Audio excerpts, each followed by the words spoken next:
मता स्वागत है।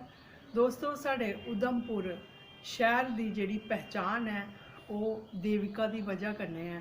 देविका बड़ा गै मन्ने परमन्ने दा पवित्र तीर्थ स्थान है। एक बड़े बड़े ध्याड़े पर लोग दूरा दूरा दा इत्थै स्नान करते हैं और उत्थे मत्था टेकते हैं क्योंकि बड़ी पावन स्थल है। मिगी याद है जदों मैं निक्की ही ते सियाणियां जिहियां साड़ियां मावां हियां, साड़ियां मासियां, दादियां, नानियां वो बड़ा पवित्र समझदियां हियां। और कई जनानियां डेली देवका आंदियां हियां स्नान करने ते मत्था टेकियै ते फ्ही ओह् अपने दिन दी शुरुआत करदियां हियां। इ'यां गै अगर अस गल्ल करचै नीलमत पुराण, महाशिव पुराण ते कई अन्य ग्रंथें दी, उं'दे बिच भी देविका दा बड़ा गै खूबसूरत वर्णन कीते दा है। देविका गी गंगा दी बड्डी भैन भी आखेआ जंदा है।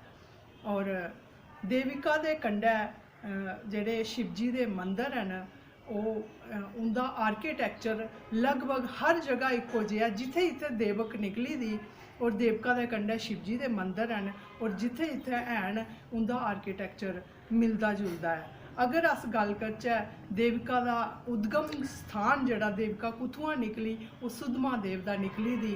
ओह्दे बाद फ्ही एह् गुप्त होई गेई, गुप्त गंगा भी इसी आखेआ जंदा जेल्लै एह् गुप्त होई जंदी। फ्ही जाइयै बिनीसंग निकली दी। बिनीसंग भी बड़ा बड्डा तीर्थ स्थान है। उत्थै सूर्यपुत्री तवी कन्नै एह्दा संगम है, इस गल्ला इसी बेनी संगम दे नांऽ कन्नै आखेआ जंदा। डोगरी च इसी अस बिनीसंग करियै गलाने आं।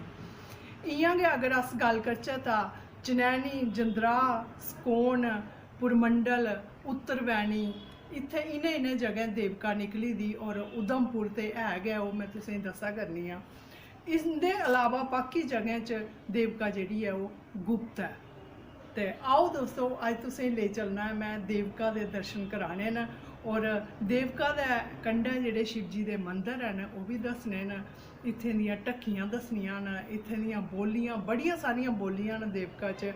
और बहुत विशाल प्रतिमा है शिवजी महाराज दी, शिवजी भगवान दी। आओ अस अज देवका दी सैर करचै।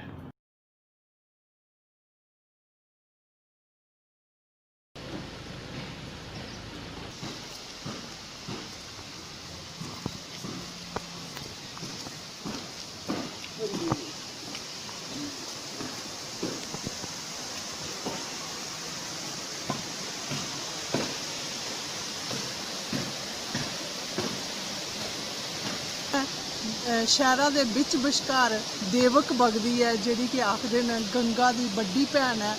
और इत्थै स्नान करने आस्तै बड्डे बड्डे दिन होंदे, दूरा दूरा दा लोग आंदे और बड़ी पवित्र मन्नी जंदी है।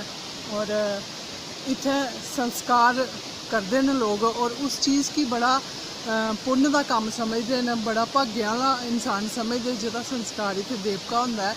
क्योंकि इत्थै जेह्दा संस्कार होए दा होंदा उसदे कोई फुल्ल चुनने की भी जरूरत नहीं होंदी, क्योंकि बड़ा बड्डा तीर्थ स्थान मन्नेआ जंदा इसी। और इत्थें जेह्ड़े आखदे न पानी दे बिच कोई जेह्ड़े अवशेष न बिल्कुल नहीं लभदे, बिल्कुल गली जंदे, खत्म हो जांदे। एह् तुस दिक्खी सकदे बड़ी खूबसूरत देवक नदी है उधमपुर नगर दे बिच बश्कार। एह् देवक दे काफ़ी सारे मंदिर न इत्थें जगह जगह। एह् आप शंभू प्राचीन महाकालेश्वर दा मंदिर है। और सवेरे इत्थें भगतें दा बड़ा मेला लग्गे दा होंदा। इसदे अलावा उधमपुर बिच तवी है, दुद्धर है, नड्डल है, बिरवा है, बड़ियां सारियां नदियां न, बड़ियां सारियां बोलियां न, ठंडे पानी दे बड़े सोते न। ते एह् तुस दिक्खी सकदे हो मंदिर कितना खूबसूरत है। अंदर काफ़ी विशाल परिक्रमा है। इस साइड देवका मैया का मंदिर बने दा है, देवका के बिल्कुल उपर बने दा है। ते ये तुस नज़र मारी सकते हो। ये शिवलिंग की स्थापना हुई दी है इत्थै। सवेरे सवेरे लोग काफ़ी सारे आते हैं पूजा पाठ आस्तै। और अगर तुस मेरे कन्नै आई सकते हो।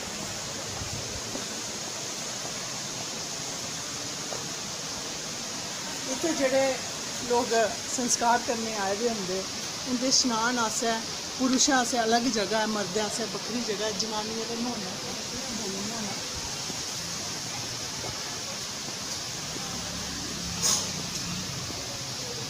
और जेह्ड़े साढ़े बरत होंदे जियां बच्छ दुआ होंदी इत्थै बड़ा रश होंदा सारे लोग जेह्ड़े इत्थै आइयै बच्छ दुआई पूजदे न। उस तरफ राम सीता दा मंदिर है, इत्थै शिवजी दा मंदिर है।